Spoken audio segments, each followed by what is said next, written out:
Hello guys, magandang gabi. Magandang gabi din. Magandang gabi guys. Andito na naman kami guys, si Linra Osalo. At saka ang aking anak na si Asher Olaso. Asir Olaso, ang walang ngipin. Si tatay? Pustiso. Yeah, Pultiso. At least meron na. Guys, share namin yung is tungkol sa magkakapatid to guys. Kasi guys, ito ate to guys eh. Kung paano ko kasi sila tuturuan guys, ganun din i-share ko rin sa mga bata, yung mga magulang diyan, ganito. Kasi guys mas importante yung alam mo yung mga magkakapatid guys. Habang lumalaki yan sila guys, siyempre nagbabago yung ano niyan guys eh.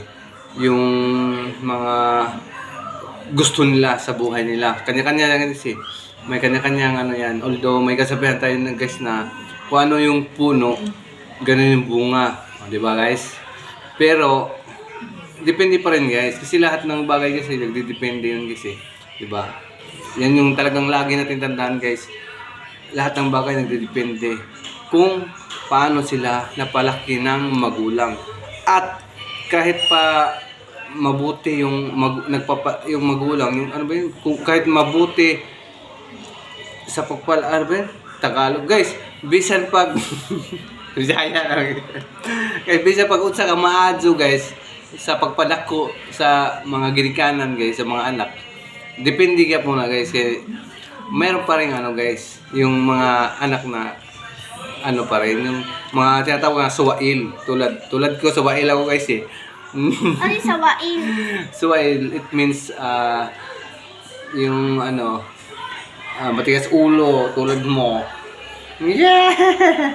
Yung ang bata makulit, ang kukulit, ganon. Okay? Yan kasi ano ba yun, nahirapan ako sa kalisod kasi. Pero, I try na to understand guys. Guys, buti pa magtaglis na lang ako guys. Kasi nahirapan ako minsan guys sa ano eh. So, guys, we start to the number 1 guys. Number 1 is love. Love guys don't forget love. That is very important also. Love. Love. Okay, what is love, Ashir? Nagmamahal. Oh, nagmamahal guys tulad yan. Dapat sa magkakapatid guys is magmamahalan. Hindi. Hindi away. Yun ang pinaka-importante guys. Magmamahalan yan. Kasi bakit? Kami mga magulang, Asir, makinig ka. Kami si mga magulang, si nanay, si lola mo, si lolo mo. Pag nakita yung mga magkakapatid na nagmamahalan, alam mo ba? Happy? Yes, of course, happy. Happy kami, siyempre. Guys, magmamahalan, guys. Yan yung lagi yung tatandaan, guys. Ilagay nyo sa kukutin nyo. Magmamahalan. Ano yung kuti? Yung utak mo na matigan. Yung kukote, what is kukote actually? Di ba sabi mo brain? Oh yes, brain. Brain. That is called a brain. Kasi yung iba kasi nabi-brainwash. Oh, that is a negative. Brainwash, Don't do it that. Don't do that to your sisters, okay? Okay guys Guys, number 1, love. Number two guys is understanding. What is understanding, Ashley? Alam. Oo, alam. Yung pagkaintindi. Intindihan guys Dapat mag-iintindihan. Mahirapan kasi ang Tagalog guys Dapat magsinaptanay guys. Guys, okay? Guys, magsinaptanay ang magkapatid guys. Kahit anong kasi ano yan depende. Lahat guys i-apply natin depende kasi hindi natin alam kasi yung utak ng tao at saka yung puso. Kaya lagi may depende. Kaya importante yung understanding also guys. Yung anong understanding si? Alam. Oo dapat magkaintindihan guys. Kasi depende yan kasi kanya-kanyang sitwasyon sa buhay ko baga. Kunyari yung sister nito, makulit yung minsan kasi may makulit na bata talaga. Alam mo yung ugaling bata guys na yung bang yung kahit babae tapos yung ugali niya nagmana sa tatay niya. Naku. Kulit ka pala eh. Makulit ako, baby ako eh. Yung bata pa ako. Yung guys dapat magkaintindihan. Importante yan. Number 3 guys is respect. What is respect, Asher? Respeto. Respeto, yun. Guys, kuya ka or ano ka man, yung Magsabi ka na po at ko po. yes, of course, Asir. Yes at opo. Kuya, mas maganda kasi na opo kasi respeto yan. Kumbaga, the way kung Wala how akong kuya eh. yes, the way na how to talk to your sisters. Dapat ikaw yung ate, ikaw yung magkiusap sa kapatid mo. Intindihin mo sila palagi, okay? Intindihin mo sila. Kunyari, yung kapatid mo, sister mo, ang tigas ng ulo, di ba? Iyakin, di ba? Moody. Yung attitude niya kasi moody. Di ba? Yung may siya, yung may saltik sa utak. Nagmana nga sa tatay niya. Ganun guys dapat intindihin mo. Kausapin mo siya na maayos.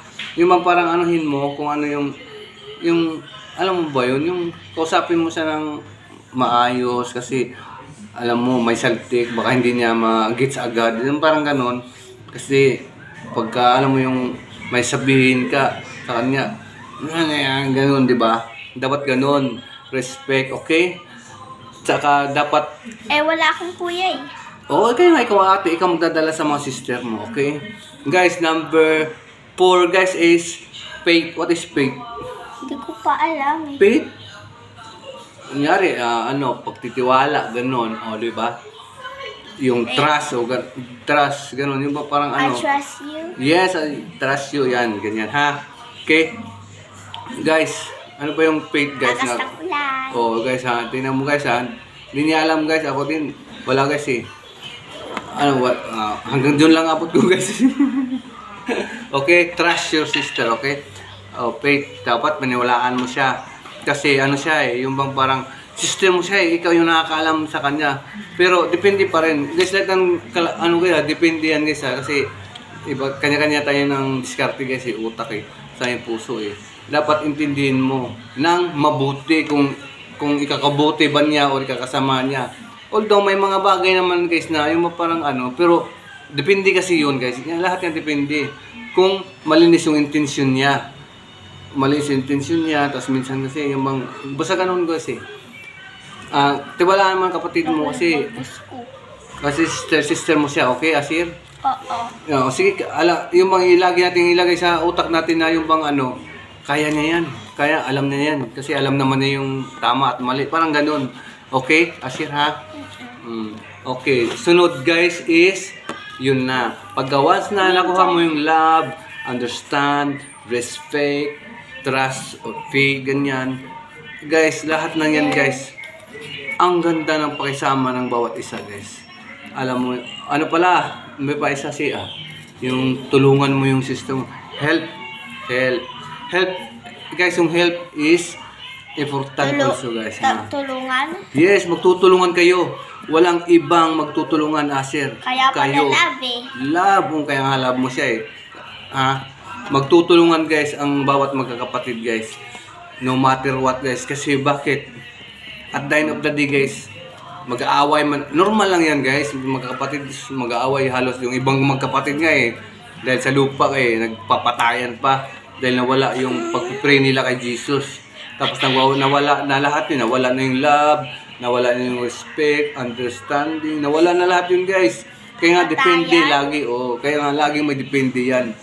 Kung paano, okay? Kasi guys, ganito yun guys. Bilang isang magulang guys. Sino mga magulang dyan? Ay, naku, ito, share lang ha. Kasi ito yung yung pang realidad talaga eh.